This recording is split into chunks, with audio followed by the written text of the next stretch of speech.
Está no ar o Memória BC, um programa de entrevistas com pessoas da comunidade para resgatar histórias de Balneário Camboriú.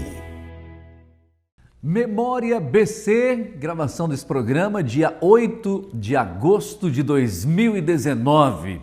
E hoje nós estamos recebendo, com muito prazer, para contar um pouco da história, né? Porque ele tem uma história muito intensa, um conteúdo muito grande sobre Balneário Camboriú, sobre toda a nossa região, mas especificamente vamos falar de Balneário Camboriú, Isaac de Borba Correia, historiador, o qual a gente recebe e deseja boas-vindas. Tudo bem com o senhor? Obrigado, tudo bem.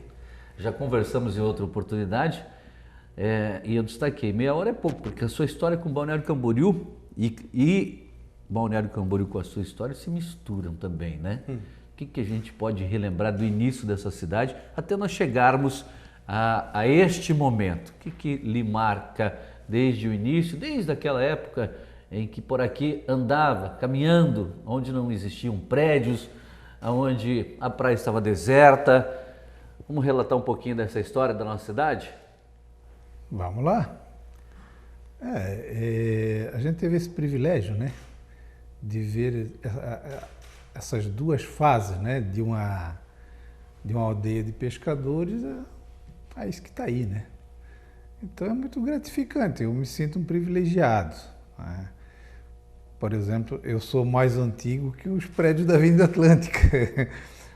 O primeiro prédio da Avenida Atlântica é de 62, eu sou de 60. Então, estamos acompanhando aí essa aldeia de pescadores que o senhor se refere, para o lado da Barra, para o lado do Pontão Norte, onde é que foi o início da história realmente? Olha, aí nós vamos para bem distante no tempo, né? E eu me sinto mais confortável falando desse tempo. Então, a Barra não é tão antigo quanto a gente imaginava, né?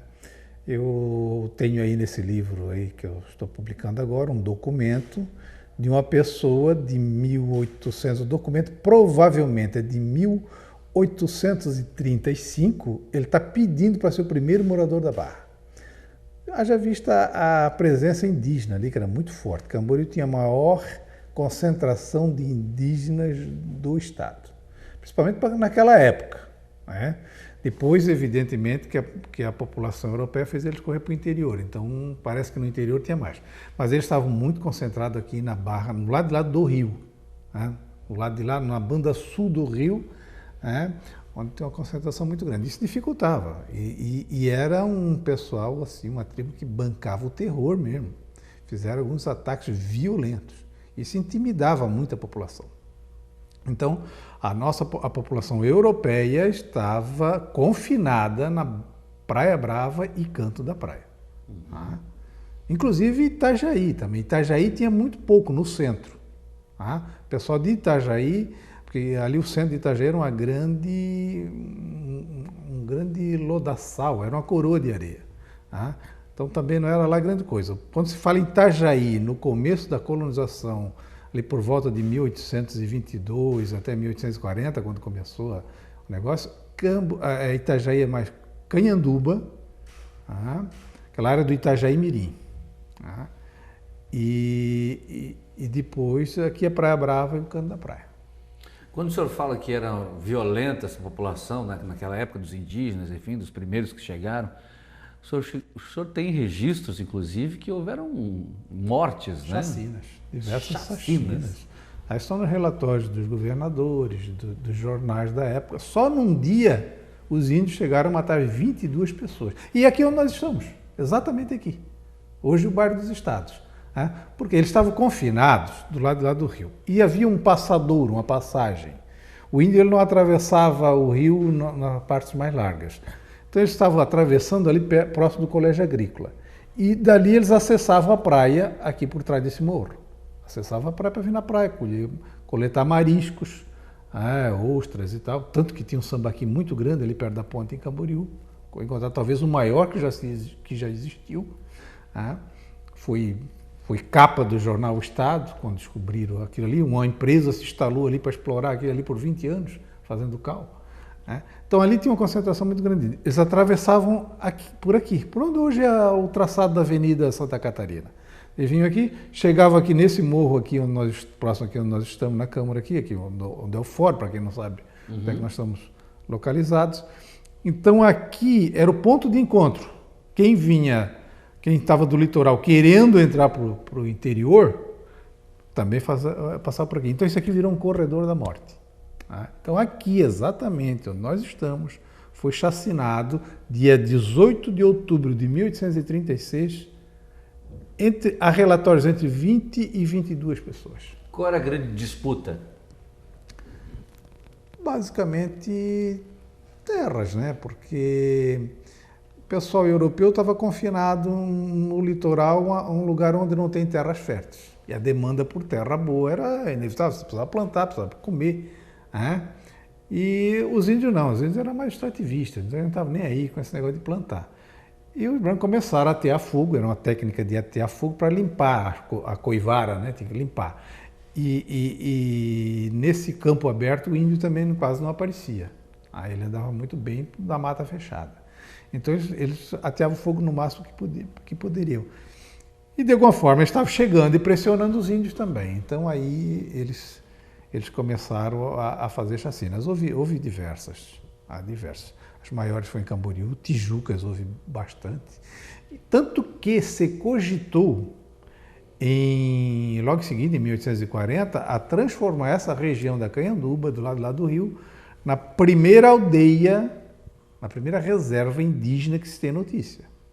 Então, se isso tivesse levado a efeito, hoje nós teríamos uma massa ainda mais concentrada do lado de lá do rio e uma área preservada do lado de lá. Camboriú, Monte Alegre, essa região aí ia ser preservada. O senhor é um historiador, né? O senhor Isaac de Borba Corrêa, inclusive tem um dos livros, está aqui conosco, para quem nos acompanha pela rádio.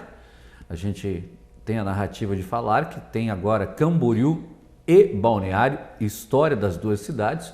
Você pode ver também na tela aí, para quem está acompanhando, o pessoal coloca também, para ver os registros que aconteceram durante esses anos todos, desde o início, e depois nós vamos falar também da divisão, mas ainda falando sobre Balneário Camboriú, seu Isaac de Borba Corrêa, onde é que o senhor recorda, através dos seus estudos também, as primeiras edificações que começaram a surgir em Balneário?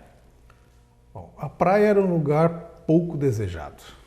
Ninguém queria morar perto de praia, era um lugar de pobre. Praia era lugar para botar esgoto.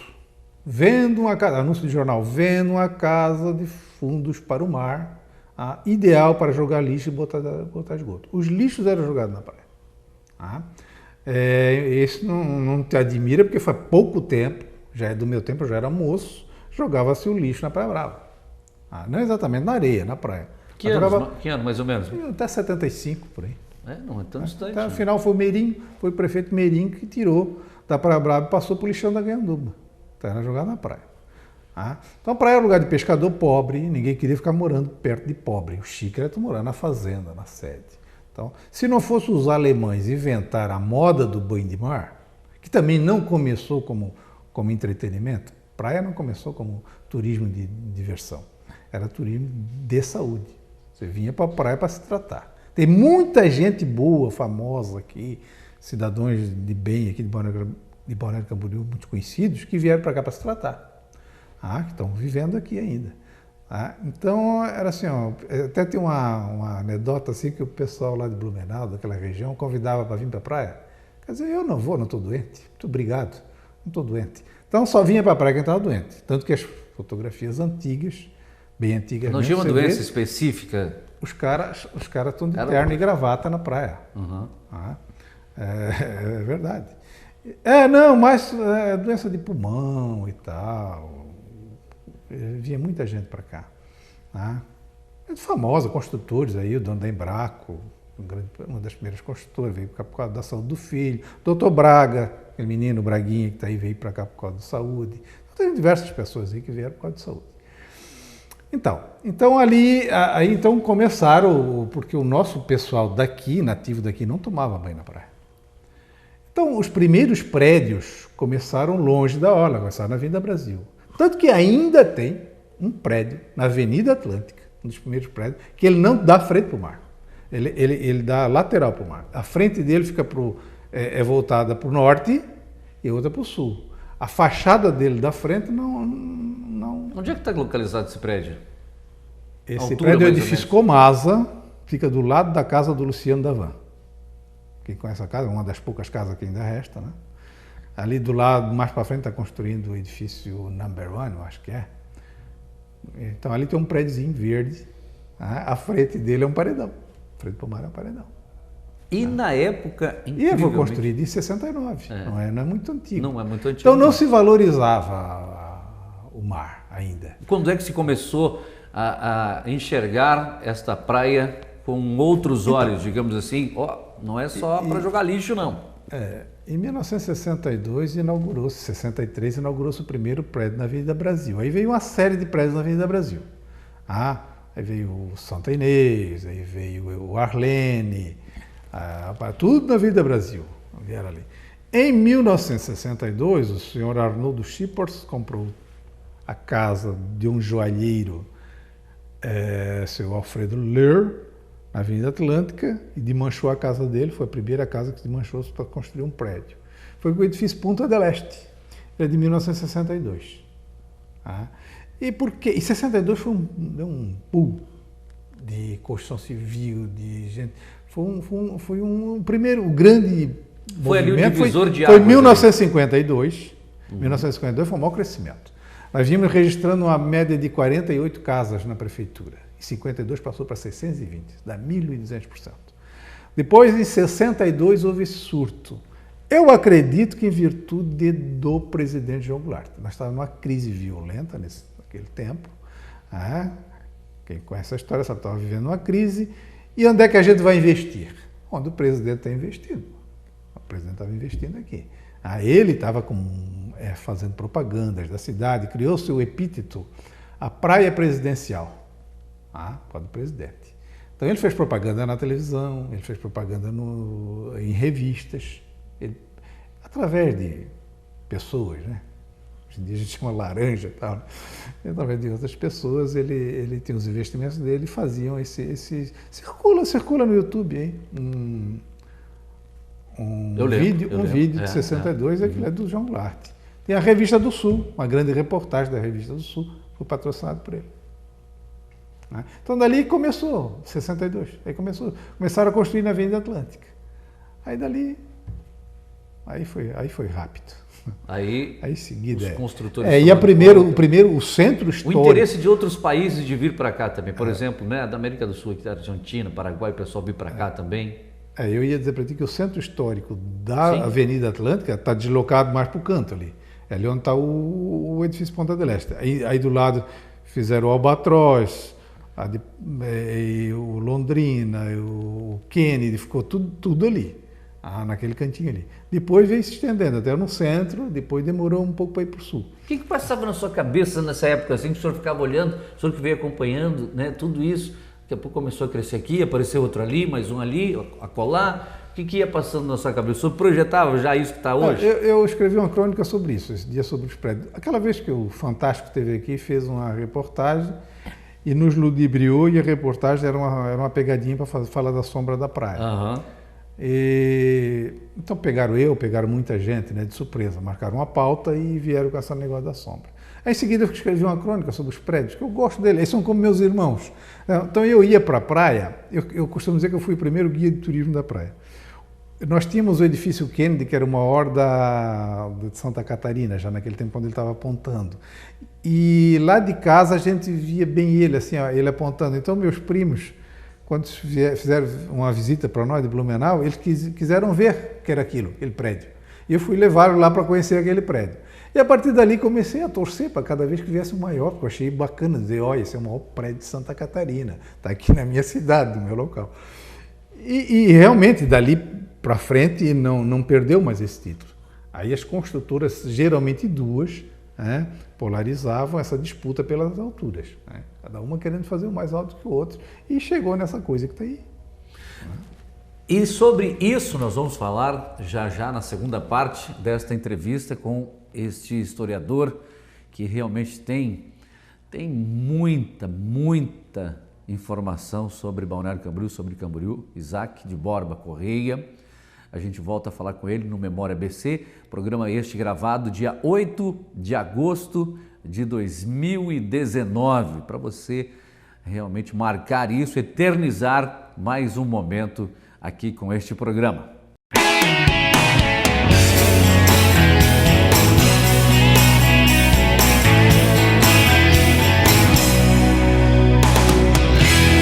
Você está acompanhando o Memória ABC. O Ministério do Turismo adverte: muitas vezes a exploração sexual de crianças e adolescentes acontece diante dos nossos olhos. Quem finge que não vê, vira cúmplice. Fique de olho e denuncie. Disque 100. Ministério do Turismo, Governo Federal, Pátria Amada Brasil. Meu nome é Johnny Luiz da Silva, perdi a visão há 5 anos. O esporte catarinense me ajudou a superar minhas barreiras. Depois que eu encontrei o jiu-jitsu, que eu estava muito tempo parado sem fazer nada, a minha vida, pouco a pouco, ela vem se colocando no trilho que era antes do acidente, né? Essas medalhas me dizem que eu estou no caminho certo, que não há barreiras. Ele vai pegar cada medalha e ele vai saber identificar. O pódio ele tinha espaço para o cadeirante subir, né?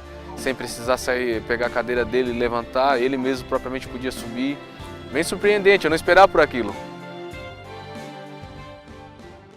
Eu não sabia que estava grávida, mas quando foi no 8º mês que eu fiz a ultrassom e deu microcefalia, ali parece que o meu mundo desabou. Eu olhava para minha mãe e ela, vai dar tudo certo, filha. Ela é a minha razão. Quando eu vejo uma mãezinha que está grávida, eu falo, ó, te cuida. Isso é bom para você e para a criança. Todos os anos o Aedes aegypti tira a vida de pessoas ou as marca para sempre. Para mudarmos essa realidade, precisamos de você. E a mudança começa pela sua casa.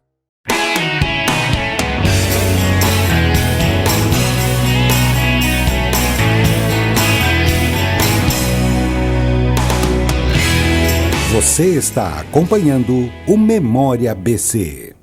Memória ABC, programa 8 de agosto de 2019, entrevistando Isaac de Borba Correia, historiador, falando um pouco, né? Porque o conteúdo, como eu falei na abertura, é vasto desta pessoa que veio, que viveu, que vive, né? E que conta a história, porque no livro que a gente fala e relata, para quem está nos acompanhando, tanto na internet, na televisão, como também no rádio, um dos livros relata em fotos, relata em fatos, em histórias, um pouco ou grande parte da história de Balneário Camboriú e de Camboriú. Quando se fala deste livro, este da capinha verde, Camboriú e Balneário Camboriú, hoje nós temos 2 municípios, que antigamente era um, que era Camboriú. O senhor lembra deste momento, né, dessa história, também da divisão, da separação? Aí pouco, né? Também eu não sou tão velho assim. Mas eu comecei acompanhando, porque eu realmente despertei um gosto pela história, pela política muito cedo. Então, acompanhei de alguma forma, mas como criança, como adolescente, né? Nós temos pessoas na nossa cidade que acompanharam de fato a política. Nós temos o primeiro vereador eleito da cidade, está vivo ainda, da primeira Câmara. Então, tem gente que conhece mais de perto. Mas não é difícil a gente falar dessa história, porque é tudo muito bem documentado. Né? Por isso que quando eu disse que nós estamos falando de um passado mais remoto, eu me sinto mais à vontade, porque aí é só fala documentação. Não tem a experiência pessoal. É que envolve, além da história de Balneário Camboriú e Camboriú, envolve a sua história, a sua vida também, que a gente conta aqui nesse Memória. A história oral, ela facilmente a gente pode ser traído, né, pela memória. Então, muitas vezes você vê, assim, escuta 2 pessoas discutindo sobre a história, divergindo sobre o mesmo ponto. Que é fácil, você só ir lá pegar a documentação e olhar data, quem era. A gente vê muito assim na internet, por exemplo, discutindo quem é que fez tal monumento, ou tal praça, ou tal rua. Foi o prefeito fulano, foi o prefeito não sei quem. Não foi esse, foi aquele. Porque não consulta. Se a gente for buscar a fonte, você vai encontrar quem de fato fez. né? Então eu não gosto muito de entrar nessa seara, até porque a minha memória não é muito boa às vezes. O senhor teve, já que o senhor tocou nesse assunto de prefeitos e tal, o senhor teve algum envolvimento político durante esse período todo aqui? Nunca. Eu nunca trabalhei na prefeitura, eu nunca trabalhei na Câmara, só como torcedor mesmo de campanhas políticas. Agora, desde a primeira nem tanto assim, mas como criança, mas na segunda eu já fazia panfletagem assim de parentes, né, que eram candidatos. Então já estava nos comícios. O senhor era torcedor e um cabo eleitoral? Torcedor, cabo eleitoral. Naquele tempo ainda era muito acirrado, ainda tinha muito aquele ranço da UDN e PSD, apesar de nós já estávamos sob regime de ditadura, já era Arena 1 e Arena 2. Mas você conseguia identificar quem era do passado, quem era da UDN, quem era do PSD, né? E a minha família era oriunda da UDN. Então tem aquela rixa, aquela coisa arada toda. E isso parte é legal, mas desvirtua um pouco. Eu prefiro seguir o caminho do meio, documentação. Né? E as pessoas de fora que chegaram em Balneário Camboriú, o senhor acompanhou isso também, né? O pessoal que começou a vir. Hoje, Balneário Camboriú tem pessoas que vêm de todo o estado, de todo o país, digo, do Brasil. E também de fora do país também, que começaram a chegar, começaram a pulverizar também outras culturas aqui. Balneário Camboriú ela é turistificada há quase 100 anos. Tranquilamente 90 anos de turismo que já existe aqui. Quem foram os primeiros turistas? Os alemães. Mas alemão mesmo, cara, não falavam nada. Tinha preconceito linguístico. Eu não ia falar essa nossa linguagem de bugre, essa linguagem matuta que a gente falava aqui. E às vezes aparecia também as pessoas lá de Curitiba falando bonitinho, né? E a gente tinha um complexo danado com esse troço. A gente achava que realmente nós falávamos feio. Era horroroso a nossa língua. Esse S puxado, né? Esse S travante que eles pegam muito no pé da gente, esse queijo, não queijo diz. Então a gente tinha certo complexo. Então, quando eu me libertei disso, fui estudar também essa linguagem. Eu escrevi o livro Dicionário Catarinense, onde a gente faz umas abordagens sobre esse tipo de linguagem. Mas os alemães eram terríveis, cara. A gente vendia muita coisa para eles, né? Criança vendia muita coisa. Eles compravam de tudo, né? Desde bambu para fazer cerca, né? Ele fazia muito cerca de bambu, era muito vendido bambu. E era um produto fácil de vender. Peixe, pão, leite, ovos, tudo que se vendia, mas não se falava nada em português. A gente como a gente costuma dizer aqui que era rapaz pequeno, né? Ia para frente da casa dele, fazia aquela bagunça, aquela baderna, chamava palavrão para eles. Aí eles viam aquela gritaria, aquela coisa do rapaz pequeno, vinham ver o que era. A gente mostrava o produto, fazia o valor do cruzeiro, né? Quantos cruzeiros a gente fazia, né? Nas mãos, com o sinal das mãos. Eles sempre muito honestos, é muito certo. Nós é que não éramos lá muito...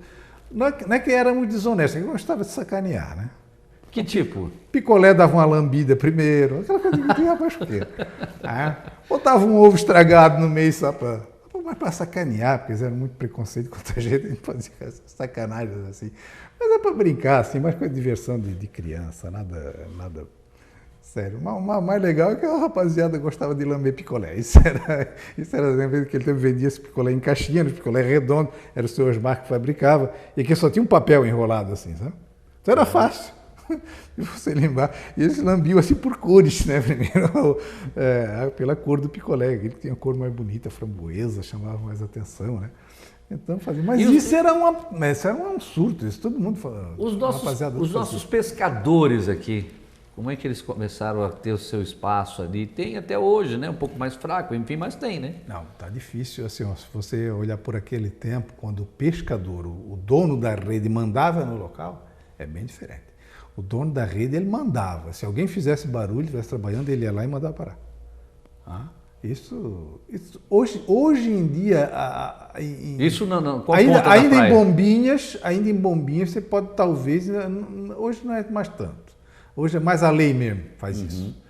Hoje tem o rigor da lei lá, você não pode andar de esqui, você não pode nem pescar de linha. Sim. Para trafiar, para nada. Exatamente. Aqui também não podia se riscar na praia.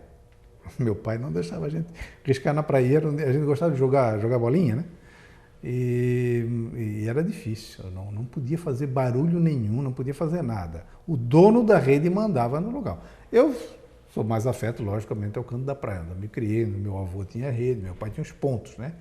Existiam os pontos de rede. Então ali o velho mandava e ninguém ousava, porque a pessoa dependia daquilo, né?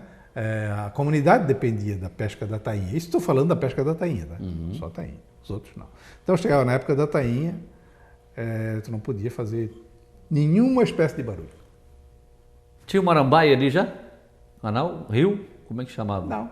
Pois é, como é que chamava o rio antes de existir o Marambaia? Tu fala do rio Marambaia, né? O Marambaia, para quem não sabe. Isso ali era a Lagoa do Canto, que era uma lagoa mesmo, ela era confinada, ela não saía na praia. Ela foi sair, depois fizeram um molho e ela nunca mais deixou de vazar. Ela saía na Almirante Tamandaré, em grande volume.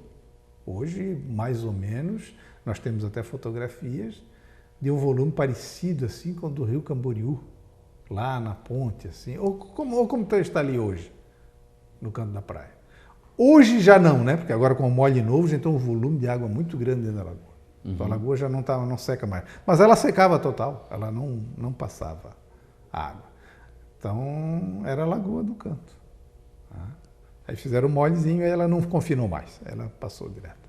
E aí no E ritmo... fecharam também lá na Tamandaré, né? Fecharam, né? Fechado. Nesse ritmo que veio da construção civil, acabou... Acabaram eliminando praticamente uma eliminando. foz. Ali era foz. Aqui só eventual, lá era permanente.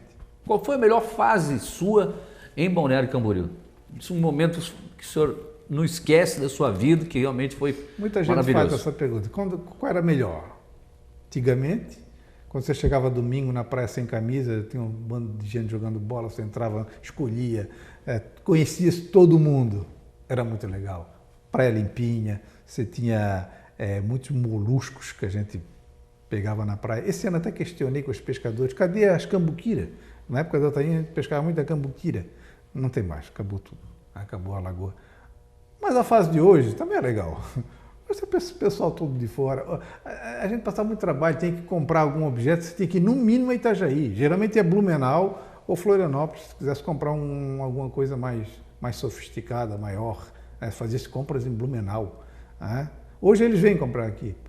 Então, olha, assim, em termos naturais, a praia era mais legal, melhor. Mas em termos assim, arquitetônicos, a cidade hoje ela é mais bonita. As ruas são bonitas. Eu sou do tempo que não tínhamos calçamento, não tínhamos energia elétrica nas ruas. Que naquela época foi legal e que hoje, com toda essa evolução, numa cidade viva, 24 horas, também é legal, né? Aí tem a violência, né? A questão da violência, que se não fosse isso, acho que hoje seria melhor. E um momento triste que o senhor não queria ter presenciado ou vivido aqui em Balneário Camboriú? Desmoronamento do edifício Mirador, de Londrina, a queda da barreira do Morro da Corvina, do Morro do Barro Vermelho, matou 3 amigos meus, caiu. Naquele tempo o caminhão fazia um buraco no morro, né? O caminhão encostava e cavava-se a barreira. Então ali naquele dia morreu os filhos do seu Nelson, eu fui o primeiro a ver. Foi o primeiro dia que eu me lembro de o horário de verão. Aí eu cheguei da escola, estava cedendo e fui brincar. E fui em direção... Que ano era, mais ou menos? Que ano? Acho que foi 67, 68, por aí. E nesse dia, 69 talvez, não lembro mais. E nesse dia caiu a barreira e soterrou os 3 filhos do seu Nelson. Aí eu vi ele assim, desesperado, com a mão na cabeça, assim, desesperado, porque não tinha o que fazer, né? Ele só dizia, ai meus filhos, né? E eu fiquei assustado com aquilo, fui perguntar para ele o que era, ele não deu bola para mim, porque eu era uma criança também. Depois ele encontrou algumas pessoas ali e socorreram ele, mas quando veio o socorro já não deu mais, os filhos já estavam mortos. Hoje, Balneário Camboriú, o que significa para o Isaac de Borba Correia? Motivo de orgulho, né? Você está na cidade, morar na cidade onde todo mundo quer passar suas férias. Eu acho que é isso. E ter esse conhecimento, essa intimidade que eu tenho com a cidade. Eu acho que também é legal você entender isso. Como é que ela chegou a esse ponto? né? Então, várias razões sociais, antropológicas, enfim. Quantos livros o senhor escreveu já? Publicado 19. 19 alguns livros. já em segunda edição, né? Mas especificamente sobre a história de Camboriú, vai uns 15, 16. Mas eu tenho alguns trabalhos fora disso também. E ainda pretende publicar mais algum? Acho que tá muito desanimador, assim, a questão do livro. As bibliotecas não querem mais livros. Os arquivos não querem mais, porque não tem mais espaço. Né? Então, o advento da tecnologia atrapalha muito. As pessoas não se importam mais com livros, se estiver na internet, está bom. Né? Então, é bastante desanimador fazer o livro físico assim. Este é o mais recente. Eu fui recentemente numa escola, nem vou dizer, uma escola que eu sempre levo meu livro. Cheguei, entreguei na portaria para a moça, ela disse, espera aí que eu vou falar com a diretora se eu posso receber. Eu digo, se não quiser, joga fora. Fica para você, mas eu não vou ficar aqui esperando. Pô. Se a biblioteca de um colégio daqui não quer, então acabou-se o mundo. Se puder receber, né? A informação, por exemplo, a história... rapidamente, no Arquivo Histórico de Joinville está lá um compromisso. O pesquisador tem que levar uma obra. Eu saí daqui, fui até lá levar a obra, cheguei lá, não quiseram aceitar, eu fiz questão que eles aceitassem. Eles fizeram eu assinar um inquérito, com 3 páginas, do ano. Ao cabo de uma semana eu recebi no e-mail que o livro estava à disposição, que eu podia buscar, que não foi aceito. Isso é triste, cara. É desmotivador, né? Bota no lixo, vocês nem leram, não se deram o trabalho de ler. Porque o livro tem muita informação inédita sobre a história da região, de Joinville, São Francisco, Garuva, que é o livro de São Tomé. Né? E eles não foram só no título, acharam que estava falando de um livro religioso e não está tratando da história da cidade deles.